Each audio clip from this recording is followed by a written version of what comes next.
क्षत्रिय कुलावंशज सिंहासनीधीश्वर श्री शिवछत्रपति महाराज की जय हो। यहीं से मैं अपना स्पीच बोलना शुरू करूंगा।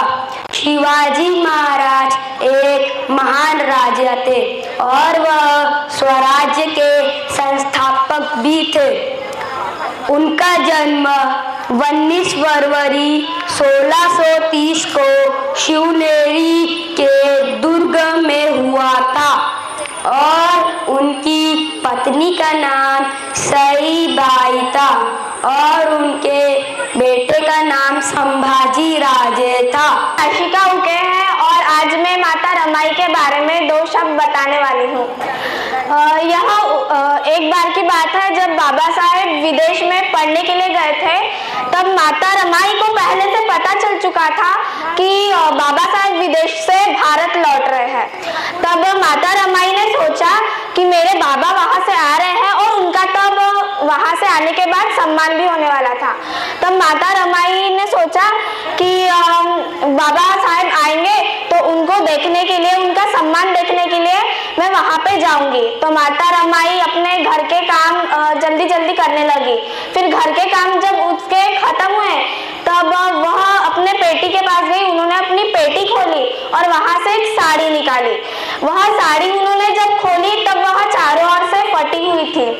तब माता रमाई ने सोचा कि अगर मैं यहाँ फटी हुई साड़ी पहन के जाऊंगी तो वहां के लोग हंसेंगे और बाबा साहब का अपमान करेंगे। तो फिर माता रमाई को यहाँ याद आता है कि शाहू महाराज जी ने बाबा साहब अम्बेडकर का जब सम्मान किया था तब उनको एक फेटा दिया था। तब माता रमाई वही फेटा शरीर पर ओढ़कर वह सम्मान देखने जाती है।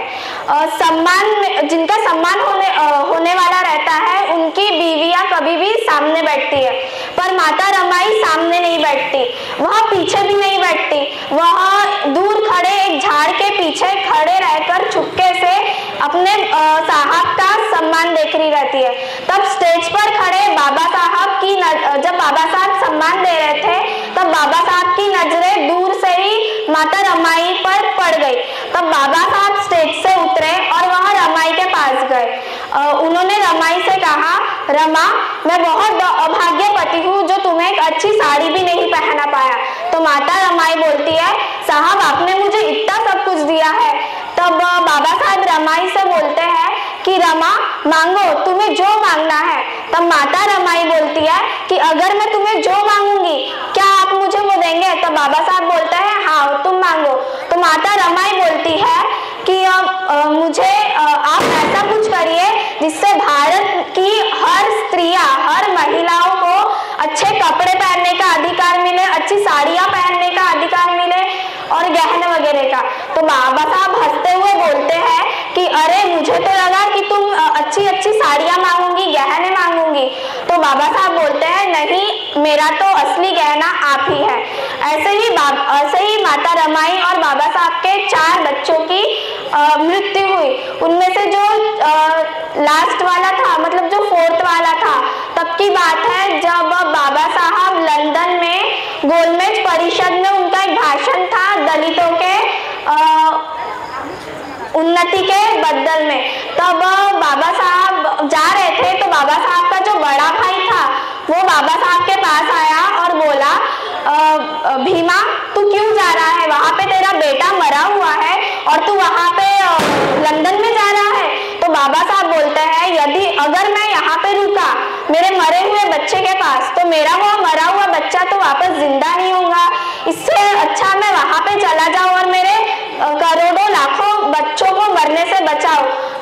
हर्ष मेश्राम आहे आणि मी 7वी शिकतो आहे आणि आज माझा विषय आहे डॉक्टर बाबासाहेब आंबेडकरचा। डॉक्टर बाबासाहेब आंबेडकर हे भारतीय राज्यघटनेचे शिल्पकार होते। त्यांचे सर्व नाव भीमराव रामजी आंबेडकर हे होते। डॉक्टर बाबासाहेब आंबेडकर यांचा जन्म 14 एप्रिल 1891 रोजी मध्य प्रदेशातील येथे झाला। त्यांनी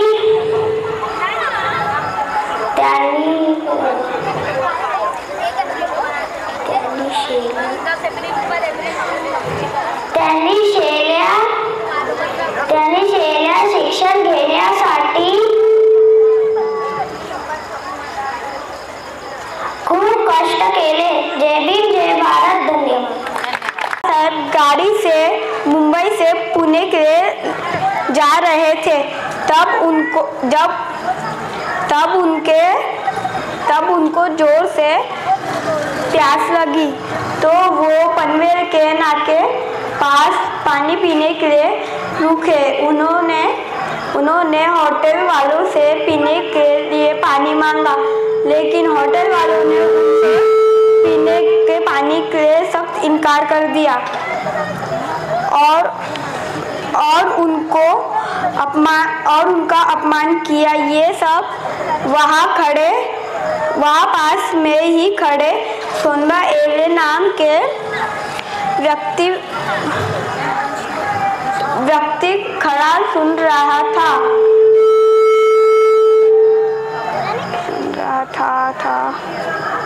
कहाँ गया? एक स्टोरी बोलना चाहता हूँ। एक दिन गौतम बुद्ध एक पेड़ के नीचे ध्यान लगा के बैठे हुए थे। तभी वहाँ पर एक गौतमी नाम की महिला अपने मरे हुए बेटे को लेकर आई और रोने लगी। गौतम बुद्ध ने पूछा, क्या हुआ, तुम रो क्यों रहे हो? तो गौतमी ने कहा, गौतम बुद्ध, मेरे मरे हुए बेटे को जिंदा कर दीजिए। तो गौतम बुद्ध ने बड़ी शांति से उसके तरफ देखा और बोला, ठीक है, मैं तुम्हारे बेटे को जिंदा कर दूंगा, पर मेरी भी एक शर्त है। तुम्हें पासी के गांव से सरसों के दाने लाने हैं, वही घर से लाने हैं जहाँ पर कोई मरा ना हो। तो गौतम भी हर घर पे गई, पर वहाँ पर कोई ना कोई किसी न किसी कारण से मरा हुआ ही था। तो गौतम भी समझ चुकी थी कि गौतम बुद्ध क्या कहना चाहते हैं, और गौतम बुद्ध के पास गई। गौतम बुद्ध ने पूछा, क्या हुआ, तुमने सरसों के बीज लाए? तो गौतम ने हंस के बोला कि आप जो मुझे कहना चाहते हो वो मैं समझ चुकी हूँ। रिश्ता सुनील चौरे है।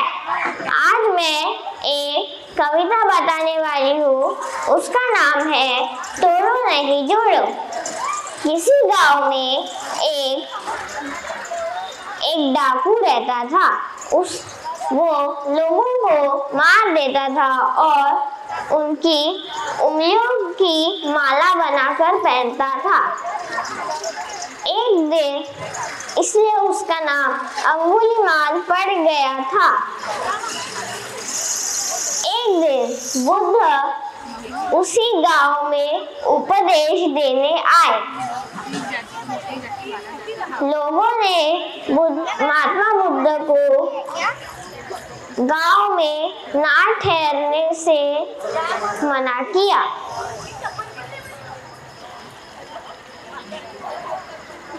पर महात्मा बुद्ध ने अपना इरादा नहीं बदला। वही रहे। कुछ दिन बाद अंगुलीमाल महात्मा बुद्ध के पास आया उनको मारने के लिए।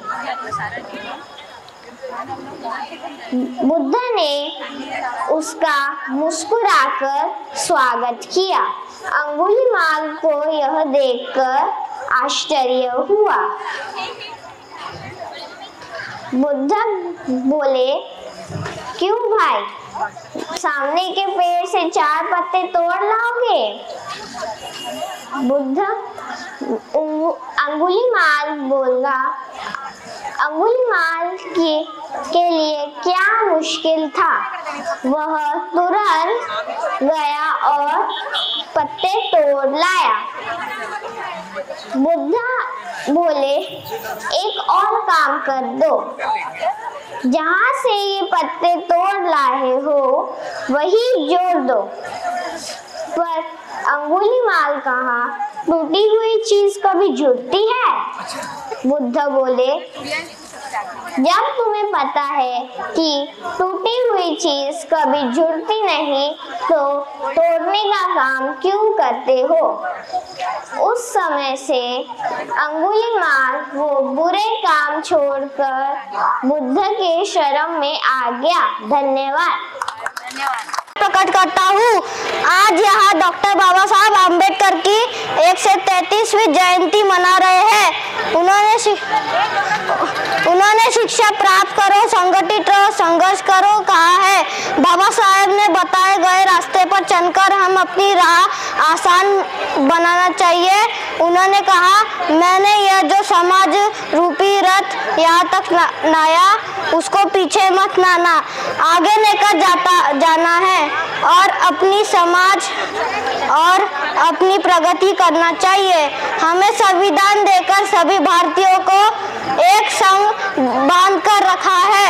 उसी प्रकार हम उनके कार्य को एक संग होकर आगे लेकर जाना चाहिए और उनके विचारों को सभी तरफ फैलाना चाहिए।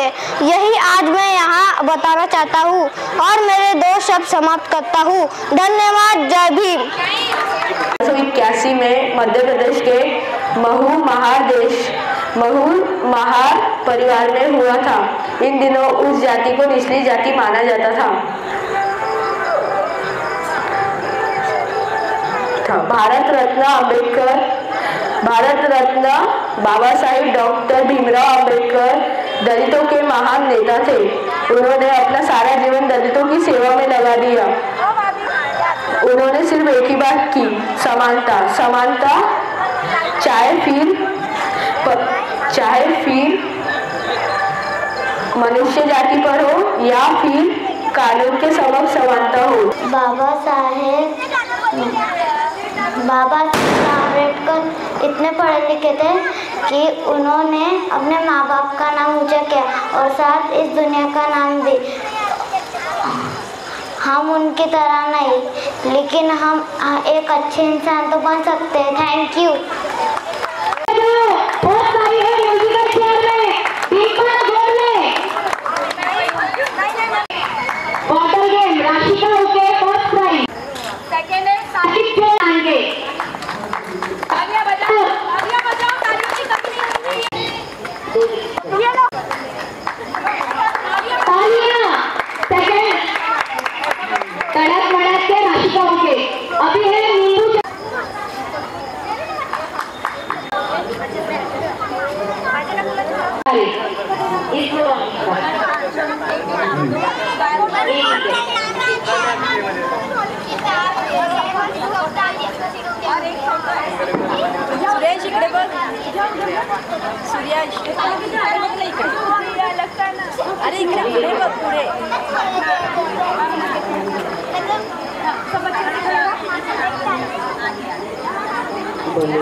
बलून नहीं खाए।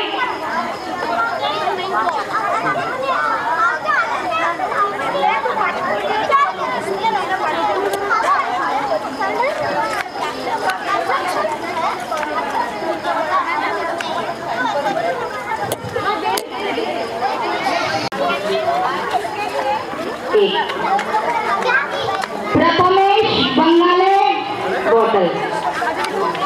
प्रथमेश बंगाले गोल्डी गोल्ड ऋषिता चौड़े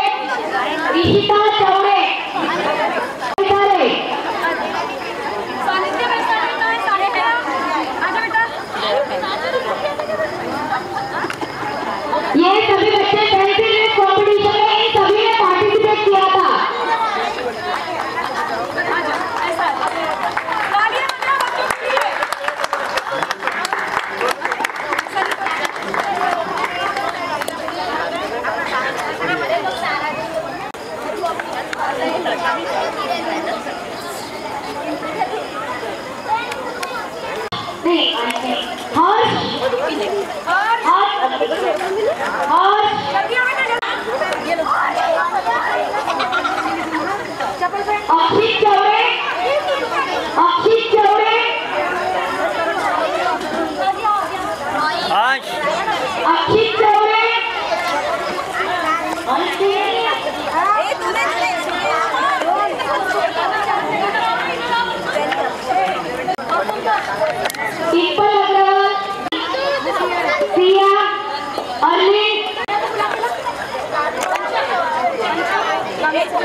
राजेश रणदीवे है। मैं आपके सामने पोयम बोलने जा रही हूँ। तितली रानी इतनी सुंदर पंखा से लाई हो, सबको शहजादी हो, परी लोग से लाई हो। गाय हमारी बोली बाली ऐसी प्यारी और बिरारी, वो तो घास खाती मीठा दूध पिलाती। Thank you. गाना मैं नांदना नांदना गाना प्रस्तुत करने जा रहा हूँ। मैं नांदना नांदना गाना बोल रहा हूँ। नांदना नांदना ओ तेरा नाच नांदना, नांदना नांदना ओ तेरा नाच नांदना। बिना के संसारी जैसा कि पूरा चांदना, बिना के संसारी जैसा कि पूरा चांदना। माझ्या बाल मित्रांकडे आहे। मित्रांनो, तुम्हाला संवेदनशीलता या शब्दाचा अर्थ माहित आहे का? तर चला आपण या शब्दाचा अर्थ समजून गौतम बुद्धाच्या एका छोट्याशा कथेतून समजून घेऊया। एका वृक्षाखाली ज्ञान मुद्रेत बसले होते। त्या वृक्षाच्या आसपास काही मुलं खेळत होती। तर एका मुलाचं लक्ष गौतम बुद्धाकडे गेलं आणि म्हणाला, आपण दंगामस्ती करत आहे, ओरडत आहे आणि ते गुरुजी विचलितच नाही होत आहे। तर मी जो घरी असतो तर आई मला दोन चार झपाटे द्यायचे। चला आपण त्यांना चिडवूया। तर ते चिडवायला लागले।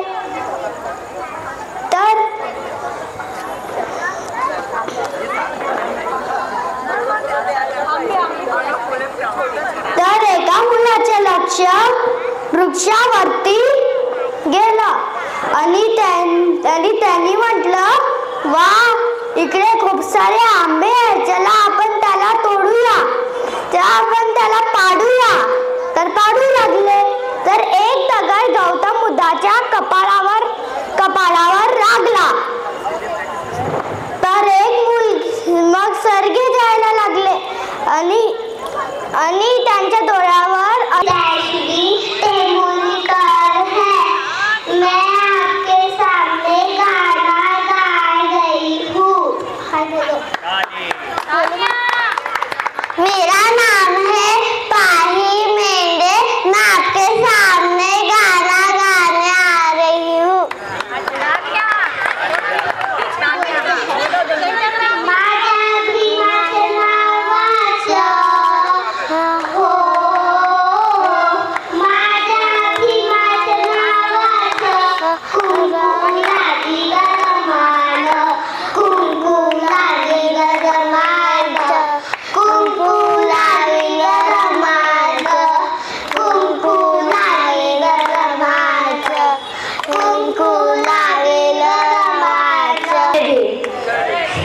मेरा नाम परी गोरले है और मैं आपके सामने एक स्पीच प्रेजेंट करूंगी। मैं किसी समुदाय की प्रगति उस समुदाय की महिला की प्रगति से आंकता हूँ। यह शब्द डॉक्टर बाबा साहेब आम्बेडकर के हैं, जिन्हें सुनकर आपको एक दो चीजें याद आती होगी। या तो उन्होंने रिजर्वेशन दिया या तो वह एक संविधान निर्माता थे। पर इसके विपरीत वह एक नारीवादी चिंतक के रूप में 1946 में ही आम्बेडकर जी ने संसद में हिंदू कोड बिल पेश किया। इस बिल में महिलाओं को कई अधिकार मिलने वाले थे, जैसे तलाक प्रवाधन। हिंदू धर्म में एक पुरुष महिला को जितना भी मारे, जितना भी पीटे, महिला तलाक नहीं दे सकती थी और महिलाओं को पैतृक संपत्ति में बराबर का हिस्सा नहीं मिलता था।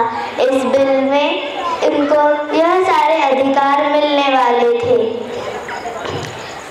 पुरुष जितने शादी करे, लेकिन महिला विधवा हो गई तभी भी शादी नहीं कर सकती थी। और इसके अलावा बाबा साहेब ने जब संसद में हिंदू कोड बिल को पेश किया तो संसद के बाहर उनका विरोध होने लगा और सबसे पहले विरोध संसद के अध्यक्ष डॉक्टर राजेंद्र प्रसाद ने ही किया। उन्होंने कहा कि यह बिल विवाह व्यवस्था को पूरी तरह नष्ट कर देगा और संसद के बाहर बाबा साहेब का पुतला भी जलाया गया, लेकिन वो प्रयास करते रहे और इन्होंने संसद से इस्तीफा दे दिया और इन्हीं प्रयासों के चलते 1955 और 1956 में उन्होंने ये बिल को पास किया गया। इस बिल में महिलाओं को पैतृक संपत्ति का बराबर का हिस्सा, विधवा विवाह और तलाक का प्रावधान भी दिया गया। पुत्री को पुत्र के बराबर का हिस्सा और पत्नी को पति के बराबर का हक। जय भीम।